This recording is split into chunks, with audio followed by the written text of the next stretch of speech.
Buenas tardes. Buenas tardes. Hola, Cata. Buenas tardes. Hola, doctora. Buenas tardes, doctor. Lo veo ahí parado. Ahora le paso el host, doctora, No te escucho, y ya inicia la grabación. Pará que tengo acá. A ver, ahora. Ya inicié la grabación y le voy a pasar el host. Sí, me parece que era el volumen que estaba un poquito bajo. Sí, A veces volumen pasa. bajo yo. Perfecto. Hola, ¿qué tal? Listo. Ya deshabilité la sala de espera, así que ya está Perfecto. todo ok. Cata, ¿puedo compartir pantalla? ¿Estoy habilitada ya? Sí, ya está habilitada, doctora, para compartir pantalla. Bueno, muchísimas gracias, muy amable.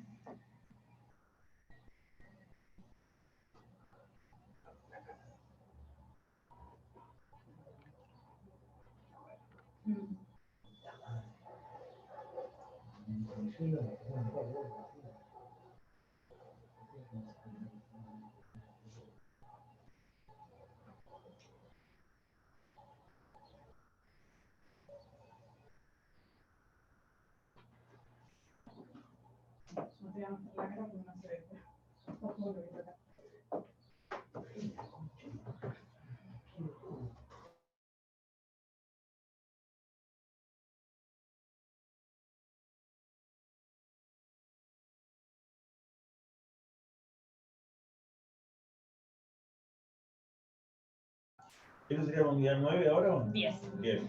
Bueno, buenas tardes. A la única que tengo en pantalla es azul. Buenas tardes, bienvenidos. Hola, todos. ¿qué Ahí tal? está el ¿Cómo doctor están? Jerez. Ya me retiro. Estoy un segundo sentada yo. Hola Viviana, hola a todos. Ya saben que los que quieran poner la cámara, bienvenido sea, así la clase es más dinámica. Yo me voy a retirar un ratito, se quedan con el doctor Jerez y a las 14 regreso, que estamos con cuestiones laborales. Hola Daniel, un gusto que estés compartiendo la clase con nosotros. Hola. Va a arrancar el doctor Jerez, vamos a ver juntos en esta segunda parte la unidad número 10 de recursos ordinarios. Vamos a compartir pantalla con un pequeño power que armó el doctor, los dejo con él, van poniendo cualquier consulta en el chat. ¿Cómo te van a poner lo del Yo power? te dejo la pantalla compartida. Bueno. Yo dejo la pantalla compartida, cualquier consulta hacen por el chat y finalizada la clase las vemos. ¿Nos escuchan bien? ¿Está todo en orden?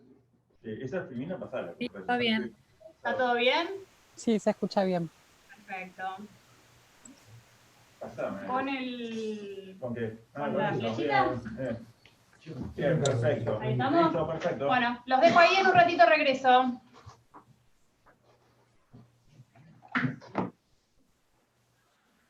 Ahí me ven, ¿no? Ah, no, ven ellos están viendo la pantalla ahora. Chicos. Vemos todo. En la pantalla Ven y a todo. usted. Ah, me ven a mí usted chiquita también. la pantalla compartida. Perfecto. Esperen que la estoy echando a Vicky porque si tiene que trabajar, que se vaya porque está molestando acá. Lo mismo que el otro secretario que está hablando con ella. Bien, Una perfecto. pregunta, profesor, antes de empezar. Sí. ¿Puede ser que aún no esté subida la unidad 10 en el campus? Ahora me fijo y en un ratito les contesto. Ahora les dice Vicky eso. No. Gracias. Figura como comunidad 11. Recursos ¿De recursos ordinarios? No. La 11 es la 11. Esta, que es instancia única, doble instancia, y eso es otra unidad. La 10. Bien, perfecto. La 10. Unidad 10, correcto. Bien. Yo sé que tengo asignada esta unidad. Se llama así, Teoría General de la Impugnación, el Sistema Recursivo, Generalidades, Recursos Ordinarios. Ese es todo el título de la unidad número 10.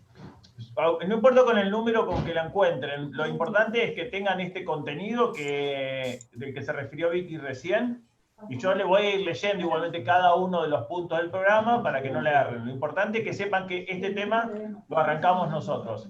Incluso les anticipo, espera que le digo a Vicky que se vaya, mi vida, chao, gracias. La tengo que echar. Incluso les quería anticipar que esta semana casi seguro que por lo menos hasta el jueves seguro van a tener clase con nosotros, porque vieron que vamos a seguir con la misma modalidad que lo hicimos en la primera parte, en la que decidimos que los temas se daban completos, enteros, y después recién pasaba al segundo profesor. ¿Sí? ¿Se acuerdan cómo hicimos la primera parte? Sí. Bueno, vamos a seguir así. El doctor Verdi la semana pasada me avisó que, bueno, arrancaríamos nosotros con esta unidad, porque es la primera unidad del segundo tramo, para el segundo parcial. Y, bueno, es un tema que obviamente conozco bastante por el tema de mi trabajo como juez de la Cámara Civil, pero obviamente no es la teoría lo que tengo todos los días que ver, sino más que nada el trámite de los recursos de apelación y de queja que llegan a este tribunal. Pero fuera de eso, hay algunas explicaciones teóricas que tenemos que hacer igual. ¿Alguna duda inicial, algo que quieran plantear antes que me meta con esto? ¿O algún comentario? No sé, porque como veo caras de gente que por ahí rindió el parcial y si quedaron con alguna inquietud, no me refiero para que volvamos a repasar temas de la primera parte, sino en cuanto a alguna cosa que quieran que transmitamos al titular o al adjunto, nos dicen. ¿Nada? Bien, perfecto. Bueno, entonces ahora sí podemos arrancar con los temas de esta unidad. Fíjense que la unidad se llama Teoría General, lo voy a leer, del programa Teoría General de la Impugnación. Ahí, Teoría General de la Impugnación, ya tienen algo para empezar a deslindar. No es lo mismo hablar de teoría general de la impugnación. Voy a cerrar un poquito la ventana porque hay mucho ruido acá. No es lo mismo hablar de impugnación que de recursos. Si bien la primera impresión es que parecerían términos sinónimos o análogos, decir impugnación es lo mismo decir que recurrir, no es exactamente así. La impugnación es un concepto mucho más amplio que el del recurso. Y después lo vamos a explicar un poquito más. En concreto, la primera parte dice instancia única y doble instancia.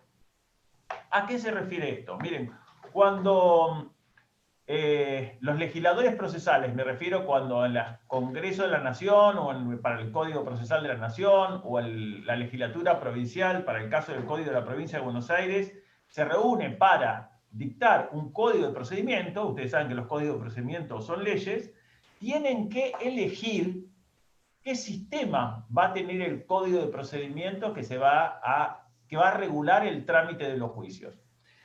¿Qué sistema puede elegir el legislador? En realidad hay una gran división que serían sistemas de única instancia con los de doble instancia. ¿A qué se refiere esto de única y de doble instancia? Fíjense que ahí en lo que estamos compartiendo en la pantalla, dice, única instancia, es el sistema impugnativo establecido por algunos ordenamientos procesales, por ejemplo el del fuero laboral, donde no existen tribunales de segunda instancia. Y a la inversa, el de doble instancia, sí se prevé la creación de tribunales de segunda instancia, que son las cámaras de apelación, ¿sí? Cámara de Apelación Civil y Comercial, Cámara de Familia no tiene cámara, pero bueno, el fuero sí, déjenlo así como está. Contencioso, administrativo sería la otra. ¿Qué implica única instancia? La única instancia significaría que el juicio tramita ante un juez y que la decisión que ese juez dicte no va a tener posibilidades de apelación ante la Cámara o un tribunal superior, porque el mismo fuero no lo admite. Ustedes dirán, entonces, ¿qué pasa? ¿La sentencia que dicta ese juez no existe posibilidad alguna de recurrirla?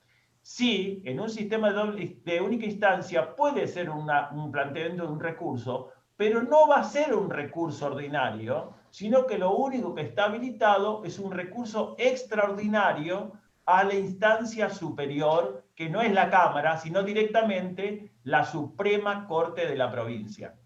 Fíjese entonces, en los sistemas de única instancia, las cuestiones, esto lo voy a subrayar ahora, las cuestiones de hecho y de prueba quedan finiquitadas ante el tribunal de primera instancia, y si hay una posibilidad de recurso, los recursos van a ser a la instancia extraordinaria, hasta la Suprema Corte, pero ya no se va a poder discutir sobre hecho y prueba, como regla, ante la instancia extraordinaria. Solamente se va a poder llevar el caso a la Suprema Corte para analizar cuestiones de derecho respecto a las cuales uno no está conforme con el enfoque que le dio el tribunal de única instancia. ¿Me siguieron hasta ahí? Porque pareciera que un poco les estuviera mintiendo. Dice, me dice que no hay dos instancias, pero por un lado me dice que hay un tribunal y después que va a revisar la Corte. Pero fíjense que la posibilidad de revisión de la Corte es absolutamente inusual y además no permite que haya nuevo debate sobre cuestiones de hecho y de prueba que ya quedaron fijados en la primera instancia. ¿Entendido eso? Es decir, por más que haya un tribunal extraordinario para revisar, no por eso se transforma en tribunal de segunda instancia. No es así. ¿Hasta ahí vamos bien? En los tribunales en los sistemas de doble instancia, que es la otra variante que puede utilizar el legislador procesal, esos sí tienen un mecanismo constante de un juez que dicta resoluciones en la primera instancia, pero que en gran medida esas decisiones, no solamente la sentencia, sino las decisiones intermedias que va adoptando el juez, pueden ser revisadas por una segunda instancia, tanto en los aspectos de hecho de prueba, como lo fueron ante el propio tribunal de primera instancia. O sea que los sistemas de doble instancia, la Cámara funciona como un reaseguro para aquello que tal vez fue resuelto equivocadamente por el juez de primera instancia. ¿La Cámara es una instancia extraordinaria? No. Es la segunda instancia del juez de primer grado. ¿Sí? Ustedes dirán, bueno, ¿y qué hizo el Código de Procedimiento Civil y Comercial de la provincia? ¿Qué sistema eligió? En realidad, para el fuero civil y comercial, que es lo central que estudiamos en esta materia, el sistema es de doble instancia. Esto quiere decir, hay juzgados en lo civil y comercial y en el caso que haya que plantear una apelación, un recurso contra las resoluciones del juez, la que resuelve es una cámara de apelación del mismo fuero civil y comercial. ¿Sí? Entonces, en el fuero civil y comercial tenemos juzgado de primera instancia y cámara de apelación. ¿Y hay algún sistema en la provincia que tenga única instancia? ¿Hay algún fuero que tenga única instancia? Hoy por hoy nos queda solamente el procedimiento laboral y por muy poco tiempo, porque incluso hay un proyecto bastante avanzado de pasar los tribunales de trabajo también a un sistema de doble instancia con una cámara de trabajo, pero que hasta ahora no existe. Como hasta ahora no existe, todavía sigue funcionando como órganos de única instancia. ¿Qué diferencia tienen? Ya se los dije hace un ratito. Es que el debate y la discusión se produce todo ante el mismo tribunal, ¿sí? Que dicta la sentencia, y la única posibilidad es de ir extraordinariamente a la Suprema Corte de la provincia, pero para discutir alguna cuestión de derecho. Las demás cuestiones ya quedaron resueltas por ese juez y no hay manera de modificarlas. Ahí les encierro una pequeña mentira. ¿Por qué le digo una pequeña mentira? Porque después vamos a ver que cuando ustedes vean la bolilla de recursos extraordinarios, que es la bolilla, creo que es la siguiente, van a encontrar que en algún recurso de los extraordinarios de la provincia hay un pequeño margen para poder plantear alguna cuestión relacionada con la prueba, pero es muy poco lo que se puede hacer, ¿sí? Tiene un nombre específico eso, se llama doctrina del absurdo en la apreciación de la prueba, y aparece para un recurso en particular, que es el recurso extraordinario de inaplicabilidad de ley de la provincia. Pero eso se los abrí como una ventanita nada más para que sepan que eso es una excepción a la regla general. La regla general es que para la Corte solamente se va para discutir cuestiones de derecho, no para discutir otra cosa. Por eso que también está mal dicho, en el caso nuestro del fuero civil y comercial, hablar que somos tres instancias: juez, cámara y corte. La Corte nunca es una tercera instancia. Ni tercera instancia para lo civil, ni segunda instancia para lo laboral. No es una instancia más, porque es muy acotada la participación de la Corte, ¿sí? No reedita como regla cuestiones que quedaron definidas en las instancias inferiores. Entonces, sacando el caso puntual de la justicia laboral, los demás fueros, el civil y comercial, el de familia, el contencioso administrativo, e incluso también los penales, tienen una cámara de apelación, o sea, hay un sistema de doble instancia. ¿Qué características tiene la única instancia? Fíjense en el cuadro, que ahí dice que generalmente la primera instancia es colegiada. ¿Qué quiere decir esto, que es colegiada? Que los juzgados de primera instancia en realidad son tribunales integrados por 3 jueces, que no es un solo juez el que está a cargo, sino que son 3 jueces. Es lo que pasaba hasta ahora con los tribunales de trabajo, ¿sí? Pero los tribunales de trabajo también se van a dividir en juzgados unipersonales. Es decir, la justicia del trabajo hoy por hoy está con los últimos resabios de única instancia, pero se transforma en breve en tribunales unipersonales de primera instancia y cámaras de apelación laborales sí van a ser colegiadas. Pero hasta ahora nos queda eso solo. En todos los demás, en los de que son de doble instancia, siempre la primera instancia es de juzgados unipersonales, es decir, tienen un único titular. Y las cámaras de apelación somos colegiadas. Cuando digo somos, porque yo trabajo en la cámara de apelación, ¿sí? Somos tribunales colegiados, ¿por qué? Porque cada sala de la cámara está integrada, en el caso de Mar del Plata, está integrada por 2 jueces, ¿sí? Y con un presidente común que resuelve las divergencias entre los distintos jueces de cada una de las salas, ¿sí? Entonces tenemos en los sistemas de única instancia la primera instancia colegiada, y en los sistemas de doble instancia la primera instancia es siempre unipersonal, y la segunda instancia es la colegiada. En el cuadro también dice, como una diferencia entre única y doble instancia, que en la única instancia hay solo revisión por instancia extraordinaria ante la Suprema Corte. Bueno, eso ya se los anticipé. Y en el caso de la doble instancia, existe revisión en cámara de hechos y prueba. ¿Por qué les pusimos eso? Porque recuerden que en lo laboral, digo lo laboral porque es lo único que nos queda de instancia única, ahí no hay cámara de apelación que revise los hechos y la prueba. Después dice, en Nación, puse ahí abajo, en única instancia, no hay ningún fuero. ¿Saben por qué puse que en Nación no hay ningún fuero? Porque en Nación tienen doble instancia incluso para lo laboral desde hace mucho tiempo. Ellos tienen las causas laborales, las causas del fuero civil y comercial, las causas del fuero de familia, las causas de contencioso administrativo, son todas con juzgados unipersonales y cámaras de apelación. O sea, son todos de doble instancia. Es más, me animaría a decirle que este punto, dentro de poco tiempo, cuando lo laboral en la provincia pase a ser de doble instancia, va a ser letra muerta, porque en definitiva ya no va a quedar ningún fuero que tenga ese sistema de única instancia que tiene el laboral. ¿Qué dice ahí al final de doble instancia? Que también es una instancia extraordinaria, pero no es tercera instancia, que es lo que les aclaré hace un minutito. Ahí en el programa, en el primer punto, cuando dice única y doble instancia, a ver cómo está esto acá, dice única y doble instancia, dice el punto, ventajas y desventajas. ¿Cuál es la ventaja? ¿Por qué eligen en algunos casos única instancia los códigos y en otros casos doble? En realidad, miren, cuando a algún legislador se le ocurrió poner para algún fuero única instancia, la fundamental ventaja que tuvo en cuenta es la celeridad procesal. ¿Por qué? Porque se supone que si las causas tramitan ante un juez sin posibilidades de ir a la Cámara constantemente para cuestionar por apelación las decisiones de ese propio juez, el trámite va a ser más rápido, lógico. Imagínense que cualquier planteo que se aparte no hay recurso a una Cámara, entonces directamente el juicio avanza y avanza y avanza.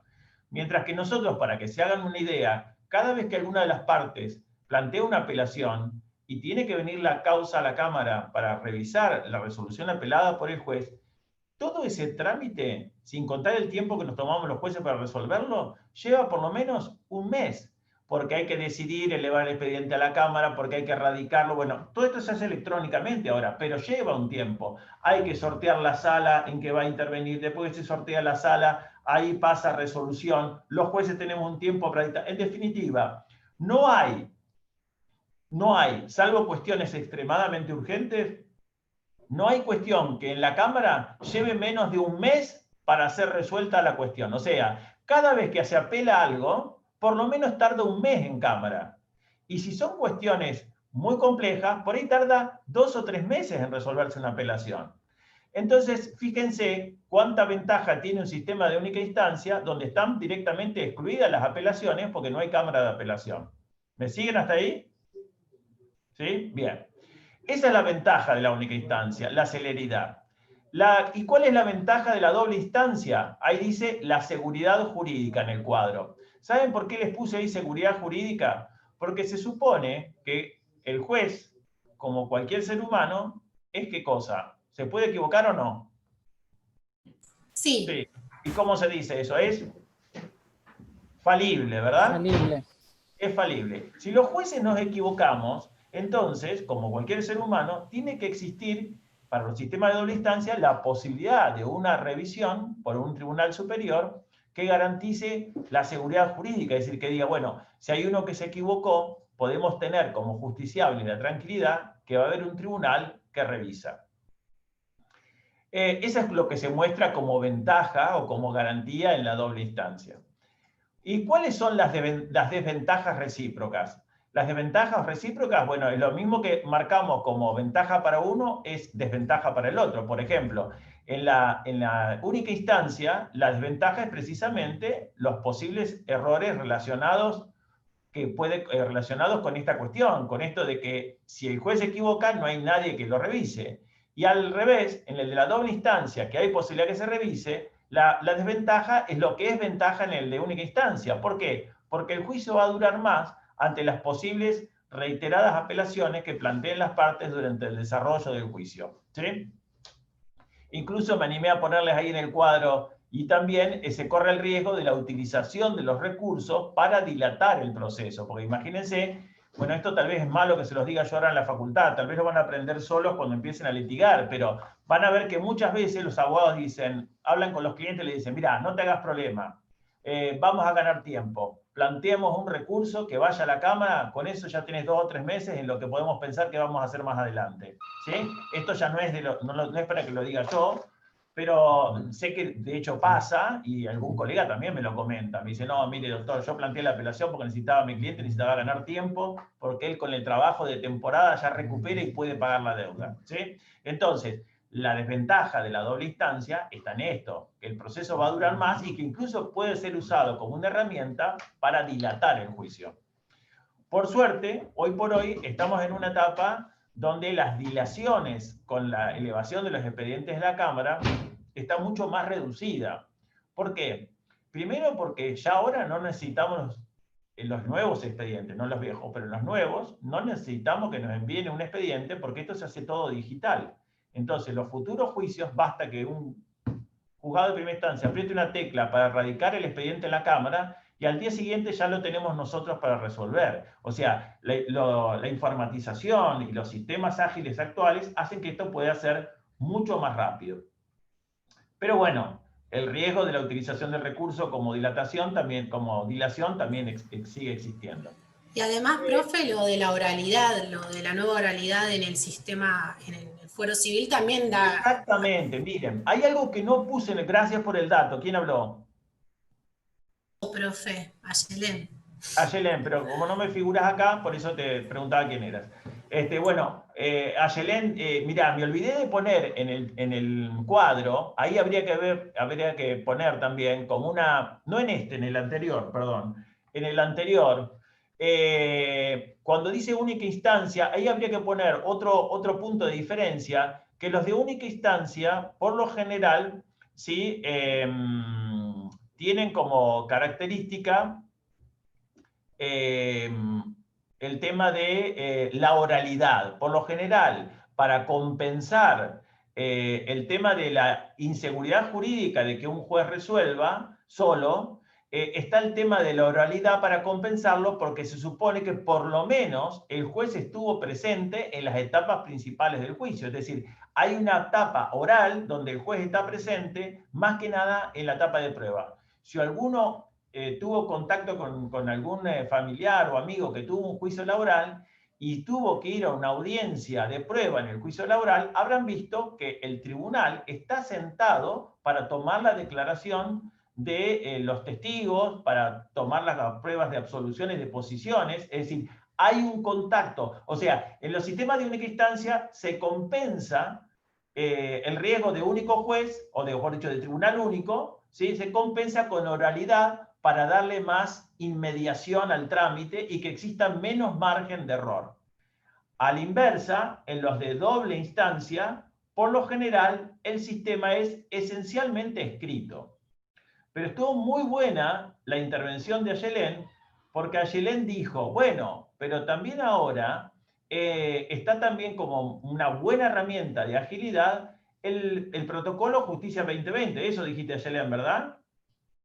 Claro que se estaba llevando la oralidad a los procesos. Exactamente. Y el protocolo Justicia 2020 lo que está haciendo es sumando oralidad a los procesos que tradicionalmente eran pensados para doble instancia, ¿sí?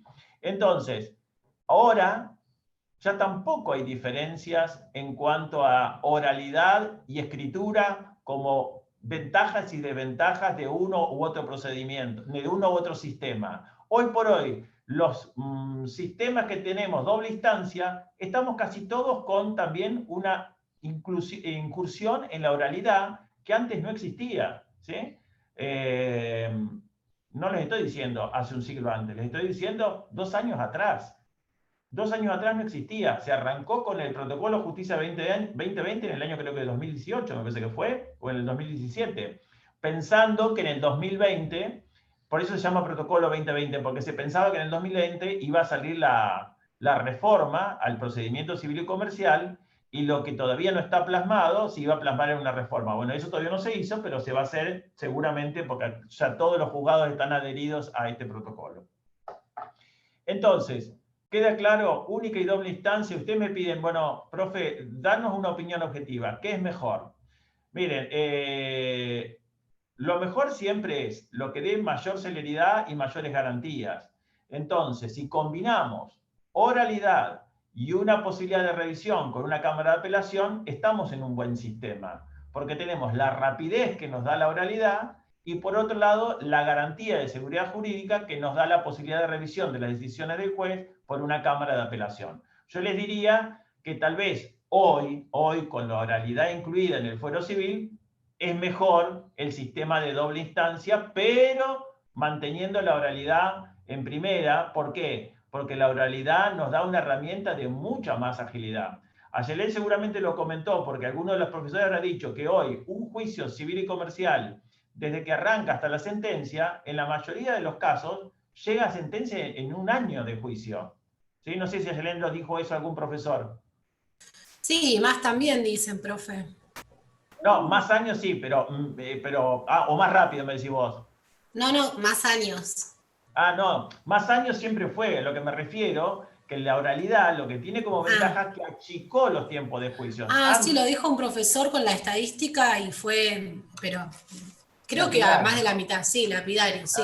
No, es que realmente, y yo lo noto, yo que se imagina hace 30, 31 años que trabajo en el Poder Judicial, imagínense que esto lo viví. Nosotros, cuando nos llegaban, yo trabajaba antes de primera instancia, ¿no? Cuando nos llegaba un expediente de sentencia, seguro que era un caso que se había iniciado por lo menos 2 o 3 años atrás de que yo lo tuviera para la sentencia. Mientras que ahora un juez civil le llega a su escritorio el expediente para la sentencia de un caso que empezó el año pasado, no hace 3 años atrás. Bueno, hechas estas aclaraciones iniciales de diferencia entre la doble y la única instancia y las ventajas y desventajas de cada uno, hay un puntito que me interesa que sepan. Esto es pura, perdón, eso de única y doble instancia es pura teoría. Lo único que tienen que quedarse como conclusión es que en el fuero civil y comercial hay un sistema de doble instancia porque hay cámaras de apelación y que en este sistema de doble instancia se ha incorporado como nueva herramienta la oralidad a través del protocolo Justicia 2020. Ese sería nuestro sistema actual vigente. Si en algún texto o en algún apunte viejo encuentran con que el fuero de familia también es de única instancia, les cuento que eso ya también se dejó de lado, por las dudas. Solamente queda como resabio lo de laboral y por poco tiempo. Lo de familia ya hace un par de años que también se dejó de lado. Hoy por hoy, el fuero de familia tiene lo que antes eran tribunales de familia, se dividieron en juzgados unipersonales de familia, ahora son 6 juzgados de familia en Mar del Plata, y la Cámara de Apelación del fuero de familia nunca se creó, pero nos asignaron la función a nosotros, a los jueces de la Cámara Civil y Comercial. Entonces nosotros somos jueces de Cámara en lo civil y comercial, pero también somos Cámara de Apelación del fuero de familia. Entonces, fuero de familia hoy por hoy también son tribunales de doble instancia. ¿Quedó entendido? ¿Sí? ¿Vamos bien? Ok. Bueno, el punto siguiente dice doble examen de admisibilidad del recurso. Bueno, este tema del doble examen de admisibilidad del recurso lo vamos a ver también cuando estudiemos apelación. Pero les anticipo algo. En los sistemas de doble instancia, en los que tenemos juzgados y cámaras de apelación, las apelaciones, ¿quién las va a resolver? ¿El mismo juez o la apelación la resuelve la cámara? ¿Quién resuelve la apelación? ¿El mismo juez o la cámara? La Cámara.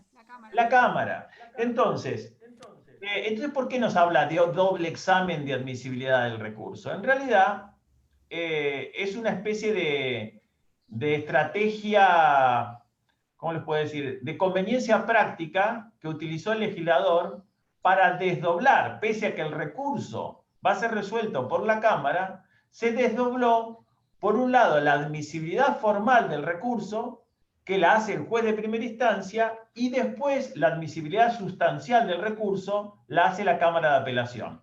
¿A qué me refiero esto con el doble examen? Por un lado, la admisibilidad formal se refiere, que es la que hace el propio juez, es a revisar si están dadas las condiciones formales de procedencia. ¿Y cuáles son las condiciones formales?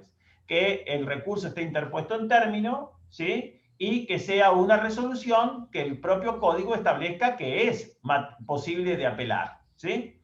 Si el juez advierte que estos dos aspectos, si era susceptible de apelación y a su vez que el recurso estaba interpuesto en el plazo que establece la ley, concede la apelación y después la trata la Cámara de Apelación. Cuando el expediente llega a la Cámara, ¿sí?, ahí se tendría que dedicar a la admisibilidad sustancial, es decir, analizar concretamente si lo que resolvió el juez está bien o está mal.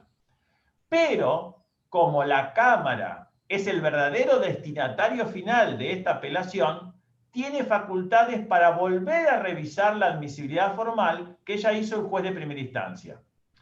Dicho con un ejemplo, vamos a suponer que el juez en un juicio sumarísimo ordena correr un traslado por 3 días cuando el código dice que debe ser de 5 días. Vamos a suponer que fuera así, ¿no?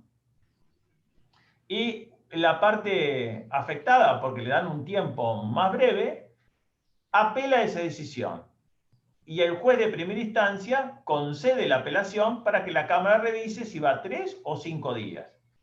Cuando nos llega ese expediente a Cámara, nosotros lo primero que vamos a revisar es saber si el juez concedió bien el recurso, si formalmente era admisible esa apelación y si estaba interpuesta en término. Nos fijamos y vemos, sí, la interpuso dentro del plazo de 2 días, porque ese es el plazo de apelación para el sumarísimo, pero lo apelado no es ninguna de las resoluciones que permite el código, hago con la mano así como que estoy leyendo el código, no es ninguna de las resoluciones que se pueden apelar en el juicio sumarísimo. Entonces el recurso era formalmente inadmisible y no lo advirtió el juez. Entonces la Cámara, ¿está obligada a tratar el recurso de apelación? No, no está obligada, porque ella es la juez del recurso y por lo tanto puede volver a analizar la admisibilidad formal que ya había tratado el juez de primera instancia. Entonces, cuando en el punto del programa dice doble examen de admisibilidad del recurso, ustedes tienen que decir que el doble examen se refiere, por un lado, a que hay 2 aspectos para analizar en la procedencia de un recurso de apelación. Por un lado está la admisibilidad formal, que son los requisitos de forma, o sea, de si está en término y la resolución es apelable, y por otro lado la admisibilidad sustancial. En principio, la admisibilidad formal la resuelve el propio juez, porque es el que tiene que mandar el expediente a la Cámara en apelación, y la admisibilidad sustancial la resuelve la Cámara.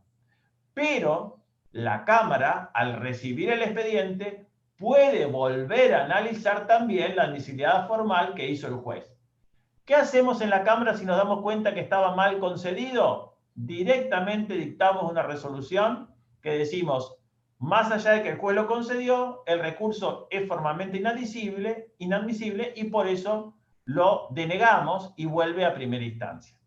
Si vemos que el recurso fue concedido y es formalmente admisible, tratamos la admisibilidad sustancial, que es la finalidad por la cual se elevó a la Cámara. ¿Me entendieron esto? Lo del doble examen.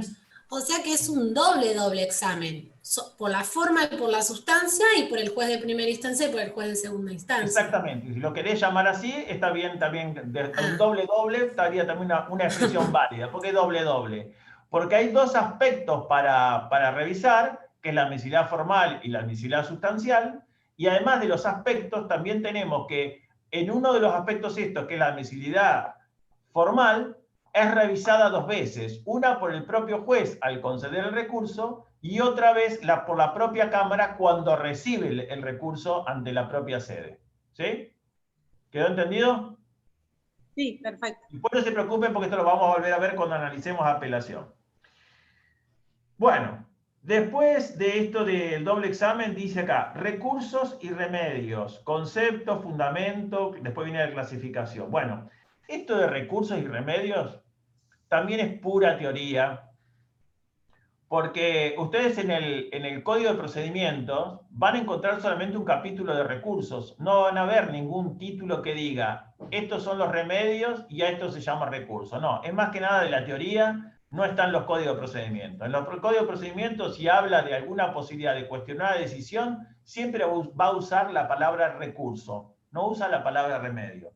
Pero como a los procesalistas les gusta la teoría, ponen nombres distintos para cosas que en esencia son casi lo mismo, pero le buscaron la vuelta para diferenciarlos. Claro, lógicamente, en la teoría procesal, como no es código, como no es ley, cada uno puede tener su opinión de a qué llamar remedio y a qué llamar recurso. Y de hecho esto es lo que pasa. Algunos doctrinarios, o sea, algunos procesalistas, llaman remedio a aquellos recursos que son resueltos por el propio juez que dictó la resolución. Y lo llaman recurso cuando el que resuelve es el tribunal de arriba, es el tribunal de apelación. Entonces, esa diferenciación que hacen algunos autores implicaría que la apelación es típicamente un recurso. ¿Por qué? Porque lo resuelve la Cámara de Apelación, no el mismo juez que dictó la resolución. Mientras que otros, como son la aclaratoria y la revocatoria, son resueltos por el propio juez que dictó la resolución. Entonces a eso se los llama remedios. Entonces, repito, remedios son todas aquellas impugnaciones que resuelve el propio juez que dictó la resolución atacada. Y se llama recursos cuando el medio impugnativo lo resuelve el tribunal superior a aquel que dictó la resolución. Traducido sería, es recurso cuando el que se mandó la macana no es el mismo que el que va a resolver el planteo efectuado. ¿Se entiende? ¿Bien? Bueno, pero ese es un criterio clasificatorio. Hay otros procesalistas que dicen, no, miren, la diferencia entre remedio y recurso es otra. Remedio es un género y el recurso es una especie. Hice el dibujito porque acá creo que pusimos... Bueno, no, esta la leo ahora, a ver qué dice recurso. Cuando el medio de impugnación es resuelto por un tribunal superior, por ejemplo el de apelación, ¿me siguen? ¿Ven el cuadro? Y remedios cuando el medio impugnativo va dirigido al propio juez o tribunal que dictó la resolución impugnada. Por ejemplo, la aclaratoria. Pero en la siguiente cuadro, bueno, eso lo vieron, ¿no? ¿Ya está? Bien. En el siguiente cuadro dice esto. Remedio, género, dice, agrupa todos los medios que el ordenamiento procesal establece para atacar actos procesales de cualquier tipo, sean resoluciones o no. O sea, van a encontrar como género la palabra remedio, que es para todo lo que uno quiera plantear contra cualquier acto procesal, por ejemplo, que se hizo mal una cédula de notificación, que el acta de audiencia se hizo mal, que la resolución tal está mal hecha, sea cualquiera la naturaleza del acto procesal, sea resolución o no, todas son atacables por remedios. Ahora, si en concreto lo que se está atacando es una resolución judicial, ese remedio tiene un nombre específico, se va a llamar recurso. Lo leo acá del cuadro. Dice, remedio agrupa todos los medios que el ordenamiento procesal establece para atacar actos procesales de cualquier tipo, sean resoluciones o no. ¿Sí? O sea, bien genérico el remedio.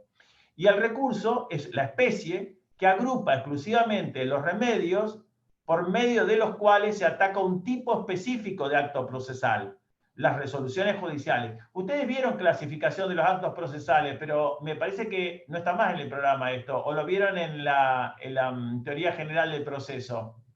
Actos procesales de impulso, actos procesales de resolución, actos procesales de... ¿Eso lo vieron? Lo menciona al pasar. Lo menciona al pasar. Bueno, todo, por ejemplo, que el oficial notificador vaya y deje una cero notificación es un acto procesal. No es resolución judicial. Es un acto procesal, pero no es una resolución judicial. Bueno, lo que está diciendo en este cuadro es que el remedio es el género, y si el medio de ataque es exclusivo para una resolución, se llama recurso. Lo van a ver gráficamente en el siguiente. Acá está, miren. Remedios está puesto acá arriba como género. ¿Ven este círculo? ¿Se acuerdan ¿cómo se llama? La teoría de conjunto que nos hacían hacer en matemática? No sé, por lo menos cuando yo iba al Los colegio. números enteros y eso. Exacto, bien. Entonces, remedio es el género, y acá les puse ejemplo de un remedio, el incidente de nulidad de notificación. Si uno quiere atacar un acto procesal que no es resolución judicial, ¿sí?, va a plantear un remedio. ¿Y cómo se llama ese remedio? Incidente de nulidad de notificación. Si lo que yo quiero atacar es una resolución del juez, sea una providencia simple, una interlocutoria o una definitiva, no importa, siempre que, disculpen, tengo que tener un llamado, pero porque es de la corte, si no, no lo atiendo, disculpen. ¿Hola? ¿Hola? Sí, sí, él habla. Ah, ¿qué tal? ¿Cómo te va? Sí, no. Sí, ¿no le llegó?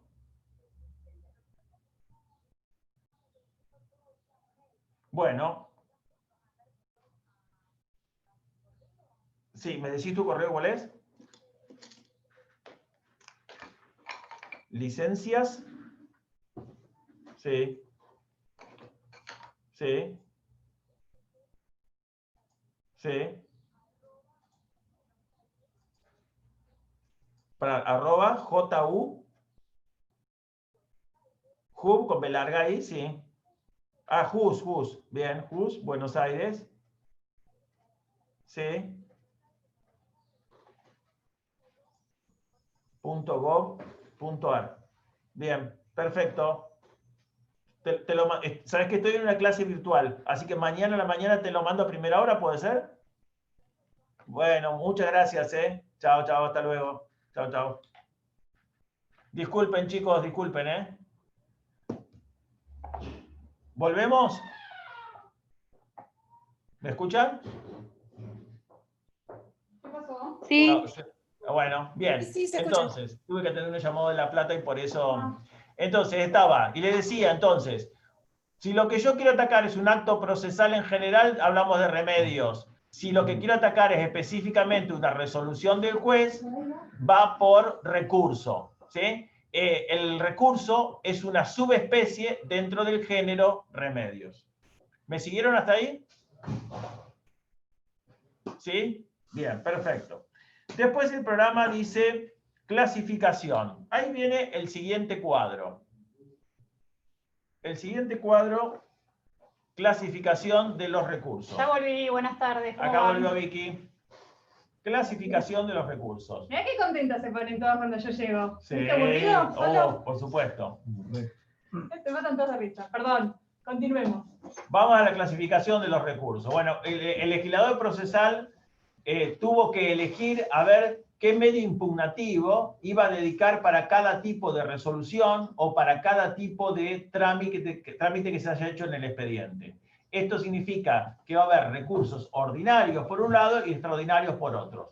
¿Cuáles son los ordinarios? Los que proceden en supuestos normales donde no hay ninguna excepcionalidad que justifique su planteo. Es decir, el propio sistema prevé que resoluciones que son equivocadas desde el punto de vista técnico, existe la posibilidad de cuestionarlas por un recurso. Los recursos ordinarios que prevé el código tenemos dos grandes grupos. Los que son, fíjense en el cuadro que dice, los resueltos por el propio juez, ahí tenemos el de aclaratoria y el de reposición, y los que resuelve la Cámara de Apelación. Con el mouse puedes marcar, si querés. Bien, los que resuelve la Cámara de Apelación. Estos no dejan de ser ordinarios por más que intervenga la Cámara de Apelación. ¿Por qué no dejan de ser ordinarios? Porque su procedencia no es excepcional, sino que está prevista en el código para todos los casos en que la resolución cumpla con determinada característica. Después lo vamos a ver, que es que cause un gravamen irreparable, es decir, un perjuicio que no pueda ser reparado en un momento ulterior del pleito. ¿Cuáles son los resueltos por la Cámara de la Apelación? En la apelación, el recurso que ya estuvimos mencionando, la queja, después le vamos a explicar de qué es este recurso, es un recurso directo, es un recurso que se plantea sin contarle al juez. Directamente viene el abogado sigilosamente, golpea la puerta de la Cámara y trae un recurso de queja. Después le contamos de qué se trata. Y tercero, el recurso de atentado, que ya les anticipo que no está ni en el Código de Provincia ni en el Código de Nación. Pero lo pongo, yo no sé si quedó en el programa nuevo o no. A ver. Ese programa es viejo, bueno, ahora no. Creo que estaba el recurso de atentado. Sí, está, sigue estando. A ver, fíjate si lo sacaron, no sé, a ver. Ahora Vicky lo va a corroborar, estaba en el último punto. No, mira, lo sacaron. Recurso de queja para presión Listo, legal. no está más. Atentado, olvídenselo.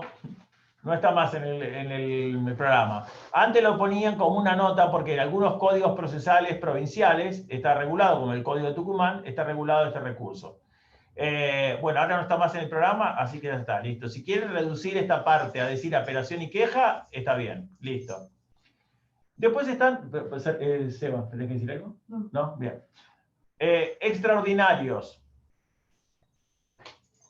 ¿O me estás dando para si tengo, a ver si tengo llave? Sí. Si vos no tenés. No, me Perdón, disculpen. Bueno, listo, volvemos a los extraordinarios. Decíamos que los ordinarios eran los que procedían en supuestos normales y los extraordinarios, por su propia definición, son los que salen del orden común, es decir, son los excepcionales y obviamente por su excepcionalidad son los que habilitan a llegar a los máximos tribunales, a la Suprema Corte de la provincia y a la Corte Suprema de la Nación. Ustedes dirán, ¿pero cómo? Si yo tengo un juicio en los tribunales provinciales, ¿puedo llegar a la Corte Nacional? Sí podés llegar a la Corte Nacional. No quiere decir que por el solo hecho de que la Corte Nacional sea un tribunal federal, no tenga también la posibilidad de atender los recursos de los trámites que están en cada una de las provincias. Si no, sería como que nos estarían negando llegar a la máxima autoridad judicial del país. Y eso no es lo que se pensó al momento de establecer el sistema en la Constitución nacional. Entonces, los extraordinarios tenemos que va a resolver la propia Corte de la provincia, por un lado, ahí tenemos el extraordinario de inaplicabilidad de ley o doctrina legal, el recurso extraordinario de nulidad y el recurso extraordinario de inconstitucionalidad, más el recurso extraordinario de queja. Todos estos recursos de la Suprema Corte los van a ver en la bolilla siguiente, que es la unidad 11. La unidad temática número 11 son recursos extraordinarios ante la Suprema Corte de provincia. Muy bien. Y en los resueltos por la Corte de la Nación, que figuran acá, que son el extraordinario federal, ¿sí? O el extraordinario de inconstitucionalidad y el extraordinario de queja, los van a ver en la bolilla 12. O sea, que con nosotros, con Vicky y conmigo, van a ver esta parte del cuadro. Ordinarios, nada más. Lo de arriba, los ordinarios, no los extraordinarios.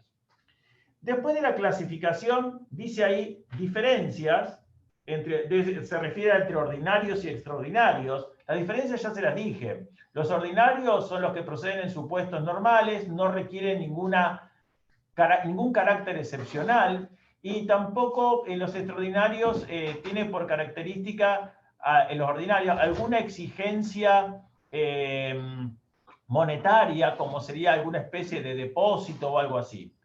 Los extraordinarios, a diferencia de los ordinarios, proceden en supuestos excepcionales. La otra diferencia que tiene es que los extraordinarios los resuelven los superiores tribunales, mientras que los ordinarios van solo en las instancias ordinarias, es decir, juez y cámara. Y la otra diferencia está en que en la excepcionalidad de los extraordinarios van a ver que cuentan algunas otras características que los hacen más estrictos, como sería, por ejemplo, en el orden de los resueltos por la Suprema Corte, que para alguno de estos se requiere el depósito previo de un determinado monto para que la Corte me habilite a llegar y poder discutir allá lo que no me gustó que se resolvió en la Cámara de Apelación que intervino anteriormente. ¿Podemos decir, Rubén, que si ponemos en una pirámide los recursos ordinarios y extraordinarios, poniendo en la planta baja los ordinarios, en el medio los extraordinarios de la Suprema Corte y en la punta los de Corte Suprema de Justicia de la Nación, las posibilidades recursivas van disminuyendo desde la base hacia la punta de la pirámide? Está muy buena, muy gráfico, así que vamos a agregar una filmina de eso, un cuadro, tipo pirámide, como dice Vicky. En la instancia ordinaria, la posibilidad, la base del triángulo es muy ancha. Hay muchas posibilidades de recurso. Dentro de la misma instancia ordinaria, tenemos después la Cámara de Apelación, que si bien es también instancia ordinaria, es un poquito más acotada. No se reapela a todo, sino que algunas resoluciones puede ser que quedan al margen de la apelación. Después de la Cámara, podemos llegar con los extraordinarios a la Suprema Corte. Es cierto, pero más chica es la posibilidad. Y por último, en la cúspide, la posibilidad de llegar a la Corte de la Nación, que sería, digamos, la extraordinariedad por esencia, porque tiene que darse supuestos muy puntuales establecidos para que proceda un recurso extraordinario federal. ¿Sí? También es una cuestión técnica, por ahí ya lo recontra saben, pero a la Corte de la Provincia de Buenos Aires la denominamos Suprema Corte de la Provincia de Buenos Aires y para referirnos a la nacional es Corte Suprema de Justicia. Es una cuestión terminológica, pero para que no se confundan, así nos referimos a una y a otra corte. Claro, siempre que digamos Suprema Corte, es provincia. Es provincia. Y si decimos Corte Suprema, estamos hablando de la nación. ¿Sí? Bien, eso es la clasificación. Después de clasificación, diferencia, ya está. Enumeración, ya lo hicimos. Y el último renglón, que con esto vamos a terminar la clase de hoy, dice la casación en el orden nacional y provincial. Esto en realidad... ¿Esto de la... cuadro o ahí terminamos? No, ahí terminó. Bien. La casación en el orden nacional y provincial, miren, es un anticipo en realidad de lo que van a ver en la bolilla 11 y en la bolilla 12. Como está en el primer punto, voy a hacer un anticipo. ¿A qué se refiere con casación? Te dicen, pero si nunca nombraste que hubiera un tribunal de casación. No, de hecho, ni en el fuero civil, ni en el fuero laboral, ni en el fuero de familia van a encontrar tribunales de casación. Solamente hay un tribunal de casación para el fuero penal, pero no para los fueros que nosotros estudiamos acá, que esencialmente es civil y comercial y familia. No hay otra cosa.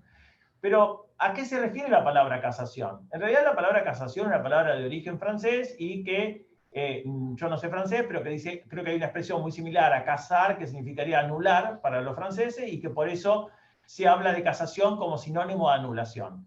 Pero ustedes dirán, ¿qué significa? ¿Que los tribunales superiores se dedican a anular sentencias de las cámaras de apelación o de algún otro tribunal inferior? En realidad no. La palabra casación está usada ahí en el programa.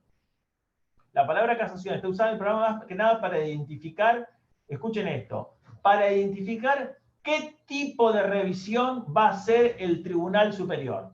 Si va a ser solamente una corrección de lo que resolvió mal el juez, o si a su vez va a dictar el pronunciamiento reemplazando la sentencia del juez inferior. Dicho de otra manera, vamos a suponer que la Cámara de Apelación dictó una sentencia que revisó obviamente la del juez de primera instancia y la Cámara dijo, no sé, que tiene que pagarse la indemnización de 3 millones de pesos a Victoria. Muy bien, confirmando lo que dijo el juez de primera instancia. La parte afectada, vamos a suponer que sea la parte demandada, que es la que tiene que pagarle a Vicky, y la compañía aseguradora, también de esa parte demandada, dice, no, vamos con recurso extraordinario a la Suprema Corte de la provincia. ¿Cómo es ese recurso extraordinario? Si el recurso no solamente va a decir qué es lo que hizo mal la Cámara, sino que además va a dictar una nueva sentencia, entonces la casación es positiva, porque no se limita a invalidar el fallo inferior, sino que además reemplaza el contenido de esa sentencia por lo que la Suprema Corte considera que debería haber dicho ese tribunal inferior. Entonces, no se limita, repito, la casación positiva implica que el Tribunal Superior no se limita a invalidar, sino que además dicta un fallo en su reemplazo. En la casación negativa, a la inversa, el tribunal superior que revisa la del tribunal inferior, o sea, la de la Cámara de Apelación, en este caso de recursos extraordinarios, lo que hace es invalidar y reenviar. Es decir, en la casación negativa hay reenvío. Es decir, el tribunal, la Corte, falla diciendo, se equivocó la Cámara y vuelva a resolverse el caso con nuevos jueces, con nueva integración. ¿Y esto cómo es? ¿Es discrecional para la Corte? ¿La Corte de la provincia puede elegir qué caso hace reenvío y en qué caso dicta ella nuevo fallo? No, no crean que es por elección de la Corte, sino que en realidad depende del tipo de recurso que haya planteado la parte afectada. Cuando el planteo es un recurso extraordinario de nulidad, la casación va a ser negativa. Esto quiere decir que la Corte se advierte que la sentencia de Cámara es nula, invalida y manda a que se dicte un nuevo fallo por un tribunal hábil, o sea, por el mismo tribunal integrado por otros jueces. Cuando se plantea un recurso extraordinario de inaplicabilidad de ley, que es el otro gran recurso del orden local, del orden provincial, ahí la casación es sin reenvío, es decir, es casación positiva. La Corte lo que hace es invalidar la sentencia de la Cámara, pero dice qué punto es lo que estaba mal y cómo debió haber dicho la Cámara y cuánto dinero debió haber puesto como condena. ¿Se entiende? Entonces hablamos de casación positiva para algunos casos y casación negativa para otros. ¿Sí? Yo tengo una pregunta. Sí. Entonces, ¿la actividad casatoria que estamos conversando es propia de la Suprema Corte de la Provincia de Buenos Sí. Aires o de la Corte Suprema de Justicia de la Nación? Por ejemplo, la Cámara Civil y Comercial con un recurso de apelación ya no tiene actividad casatoria, no se habla de actividad casatoria, es simple para los órdenes provinciales o nacionales. Mazo. Porque nosotros ustedes van a ver más adelante cuando hablamos de recurso de apelación, vamos a ver que también el recurso de apelación nuestro puede llegar a contener el pedido de nulidad de la sentencia del juez de primera instancia.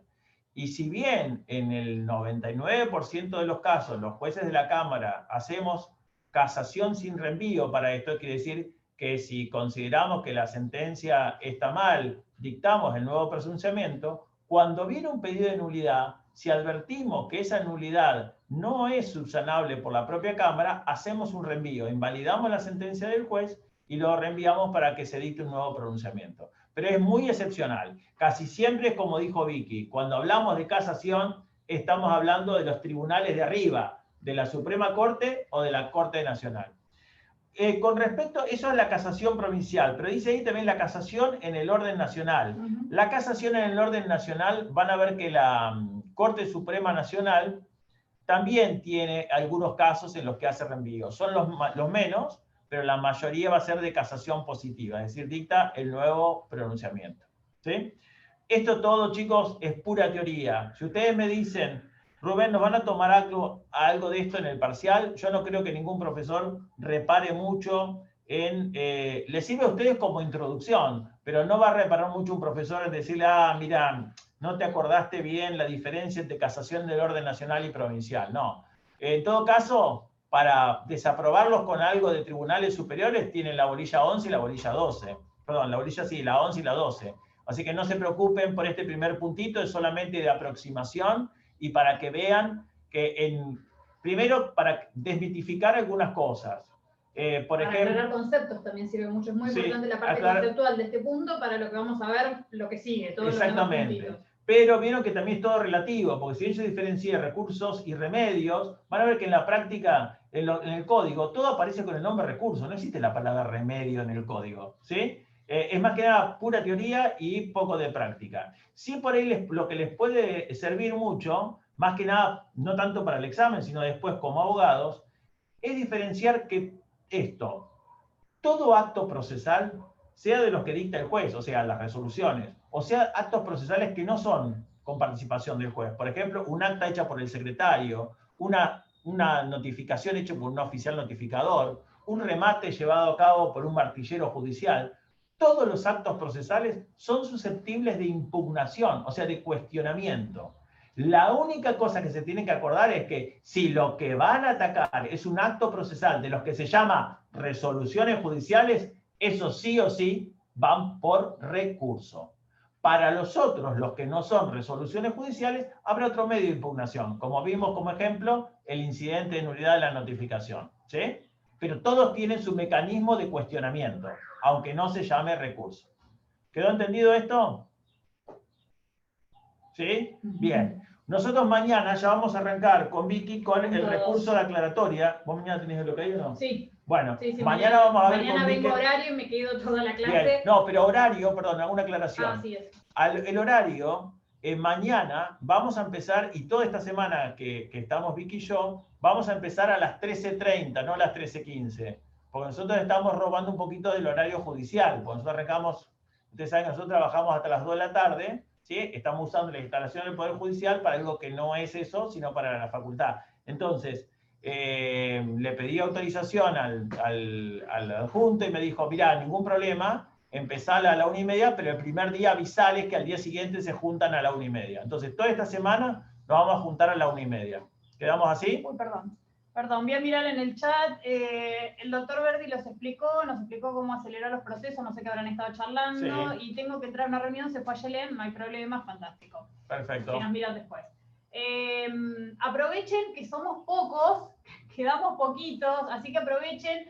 Si quieren ir leyendo el material, ahí chequeé en el campus virtual, efectivamente no tienen apuntes de la unidad número 10, así que lo que les voy a pedir es paciencia, porque nos enteramos el viernes después de que terminamos de tomar recuperatorio que teníamos que dar esta unidad. Así que denme unos días, que ya empecé a recolectar apuntes interesantes y más que nada útiles, como para que ustedes tengan en cuanto los termine. Denme unos días, se los subo al campus, así los tienen el material correspondiente, pero aprovechen que somos pocos para el intercambio, el ida y vuelta, porque es un Zoom que se puede recontraordenar porque somos re poquitos. Si quieren ir leyendo el 242, en realidad mañana vamos a ver el 166 de aclaratoria, 238 de revocatoria. Si quieren ir leyendo un poco el articulado para aprovechar estos momentos que tenemos juntos para hacernos todas las preguntas que tengan, esta unidad en particular de la segunda parte y para el ejercicio profesional es muy, muy importante.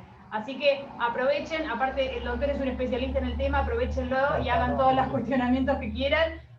Así para el examen estamos mucho más preparados con esta unidad, por lo menos. No soy especialista, lo que sí tengo un montón de zapatos gastados acá trabajando en este tribunal, porque imagínense, yo acá entré cuando en la Cámara, en el 2008. Yo no había nacido. En el 2008, yo ya llevo más de 10 años acá como juez de Cámara, pero tuve 11 como auxiliar letrado de la Cámara, antes de ser juez de primera instancia. O sea que la mayor parte de mi carrera en estos cuartitos de la Cámara Civil, una etapa como prosecretario y después como juez de Cámara. O sea que de experiencia tengo, no sé tanto de conocimiento, pero de experiencia sí. Lo que sí les quiero decir otra cosa, que si quiere alguno, aparte de leer el código, como dijo Vicky, si quiere ir leyendo los textos, bueno, vaya leyendo, de Palacio, de todo. Palacio, Arasi. Ah, no, sí, otra cosa que les quería decir era esto. Además, eso de si quieren leer los textos, léanlo. Con Vicky vamos a buscar para armar los apuntes eso. Pero en clase, yo veo que ustedes todos ponen en el chat del grupo, pero sepan que están hablando con un hombre muy mayor y a mí mirar pantalla, leerlos, el chat, se me complica mucho. Yo prefiero, al menos cuando estoy yo, contar con Vicky pueden ser más cancheros todavía, pero conmigo un poco más, prefiero que tengan la cámara prendida, entonces yo les veo hacer caritas como diciendo quiero preguntar algo, levantar la mano, y yo me manejo más como si fuera una clase oral, que es a lo que estoy acostumbrado, ¿sí? Así que todo el que quiera por ahí preguntar cosas, prefiero que prenda la cámara y me levante la mano, che, te quiero preguntar algo porque esto no lo tengo claro. Para eso estamos. Ahí Alicia dice que va a seguir escuchando las clases, igual que Daniel, lo mismo, están más que bienvenidos los que quieran escuchar clases, aunque no tengan que rendir examen. Angelito, que no tuvo coraje de vernos en el examen, los que quieran participar por simple voluntad para ir estudiando la materia, más que bienvenidos a este espacio. Por supuesto, sí, por supuesto. Sí, muchas gracias. Bueno, no, nos vemos una mañana pregunta a las sí, 13:30. Gracias. Alicia, a ver si Alicia nos hace una pregunta, ¿quién? Los No, dos, Ángel. y Angelito, los dos. No, Alicia, primero las mujeres. A ver, Alicia. No, Alicia, el micrófono. Tenés que encender el micrófono. Alicia, sos de la mía. Prende el micrófono. Agradecerles. Bueno, No, por favor. muchas gracias. Gracias a ustedes que están del otro lado. Es nuestro trabajo. Angelito. También. Primero agradecer, igual que va a ser, no tuve coraje. Y después, no, voy a ver si puedo rendirla libre, por eso sigo viniendo. Está bien. Perfecto. Perfecto. No llegué. Y la otra, casación es nada más que en lo penal, según entendí. No, lo que yo dije de casación es que como con el nombre Tribunal de Casación, solamente existe en el fuero penal. Pero la Fuero penal, casación por eso. como concepto, como mecanismo de revisión, existe también en los otros fueros. Lo que pasa que no son llamados a la Suprema Corte de la provincia, aunque ejerce una casación negativa o positiva, no se la llama Tribunal de Casación, pero en la práctica lleva adelante una casación porque se dedica a invalidar fallos de las instancias anteriores diciendo, en este lo invalido con reenvío y en este lo invalido sin reenvío, es decir, asumo la competencia para dictar el nuevo fallo. ¿Se entendió? Sí, sí. O Ahora anular, sí. como habían dicho recién. ¿Cómo? ¿Anular puede ser también? Sí, la expresión, sí. De casar, Después anular. voy a googlear algo de francés a ver si encuentro cómo se dice anular en francés, a ver si realmente es Listo. casar o una expresión similar. Bueno, Bueno, recuerden que muchas mañana- gracias, doctores. No, por nada, un No, placer. no, Recuerden que muchísimas mañana gracias. 13:30, así no les Mejor hacemos así. almorzar rápido, almuercen tranquilos, 13:30 nos vemos. Muchísimas gracias a ustedes Para el por café. seguir dando clase y por todo el Chao, esfuerzo. chao. Gracias, No, por Angelito. favor. Hasta luego. Chao, gracias. Gracias. Adiós. Para. ¿A dónde? Acá. Finalizar. Sí. Salir de la ¿Ya? reunión. Bueno, no, se me fue la toja en la